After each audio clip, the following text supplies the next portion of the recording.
This hat eats for a certain demographic. My child's babysitter made this.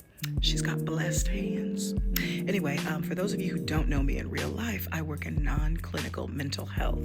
I don't prescribe medications.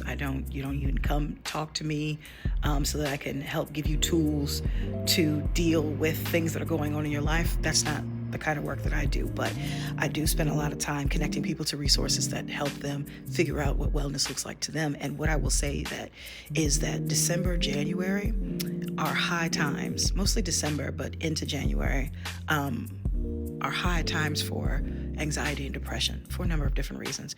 It could be because you are estranged from your family, you just gotten out of a long-term relationship and you don't have that connection anymore, and all of the messaging online and everywhere you go is like, oh, be with family. You want to be with people that know you and have known you for a long time, and that can be very frustrating and triggering in some instances. You could be feeling anxiety or depression if your family is the reason why you dread going around them. You could also just be feeling it because it's darker earlier and it's a little gray, it's less sunny these days. Whatever reason that you are experiencing anxiety or depression, a couple of things that you need to know. Number one, there's a difference between going through a situation that just has you feeling blue, has you feeling sad, or you're anxious about it, a big life event, a big change. It's okay to feel anxiety about that. Just take a breath and make a plan and put one foot in front of the other. It's quite another thing. Even grief. It's okay to feel sad and frustrated and just a loss of joy for a little while as you're going through the stages of grief. The thing that you need to pay attention to are how you're interacting with the people around you. Are you finding less joy in the things you used to do? Even through grief, again, grief is not linear. Grief is how you're experiencing it. But when you need to start thinking about going to tell your primary care physician or go talk to somebody to help you get some help is if you go days without doing the things that you want to do, that you typically do. Like if you are someone who goes to church and you just stop going, not because you have a crisis of faith, but because you don't, you just can't get out of bed. You used to go hang out with the girls or you used to go hang out with your friends to go bowling. That doesn't have any joy to it. There's a difference between replacing activities that give you joy versus not doing anything that used to give you joy. When a person, you or someone you know, begins to retreat from things that they typically liked to do, not replacing them with other activities. Get what I'm saying? You understand what I mean? When they're retreating, you or that person that you're thinking of begins to retreat from those regular activities that they typically do. When you talk to them, you finally get them on the phone and there's just that spark is not there anymore. These are not necessarily causes for you to diagnose them. No. Or to diagnose yourself.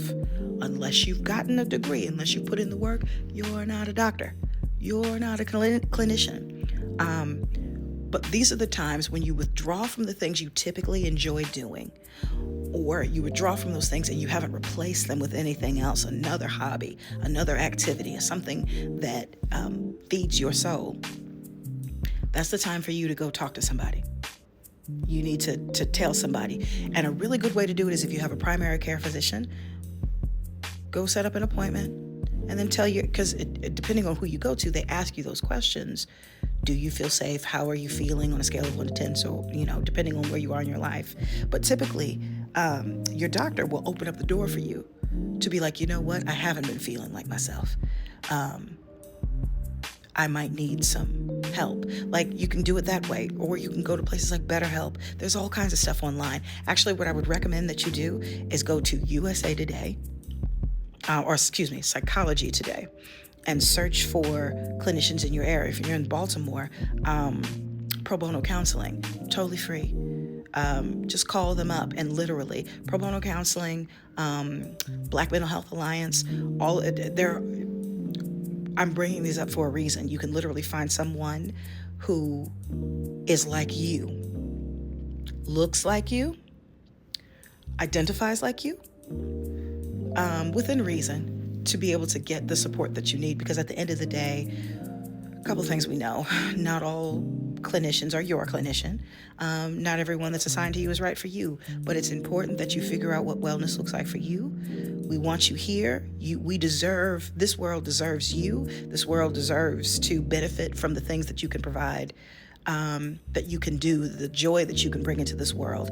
And we need you at your best self. So if I'm talking to you, use this as your sign to maybe take a step to working on your own wellness. And if I've given you some energy at all to go and support your friend or that loved one that you feel has withdrawn, again, no judgment here.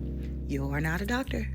No, you're not. And even if you are, you're not their doctor, okay? There's rules for that. Do the thing. Help that person and move at their pace, because you're not a doctor. Move at their pace. It's their wellness, not yours. Anyway, hope that helps somebody.